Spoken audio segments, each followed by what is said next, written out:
পরিমণির জামিনের আবেদন নামঞ্জুর, কারাগারে পাঠানোর নির্দেশনা। রাজধানীর বনানী থানায় দায়ের করা মাদক মামলায় চিত্রনায়িকা পরিমণি ও তার সহযোগী আশরাফুল ইসলাম দীপুর জামিন আবেদন নামঞ্জুর করে কারাগারে পাঠানোর আদেশ দিয়েছেন আদালত। শুক্রবার 13 আগস্ট ঢাকা মেট্রোপলিটন ম্যাজিস্ট্রেট ধীমান চন্দ্র মণ্ডল শুনানি শেষে কারাগারে পাঠানোর আদেশ দেন।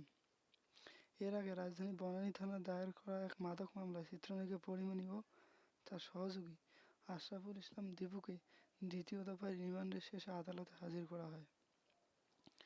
বুধবার 4 আগস্ট রাতে প্রায় 4 ঘণ্টা অভিযান শেষে বনানীর বাসা থেকে পরিমণি ও তার সহযোগী আটক করে র্যাব।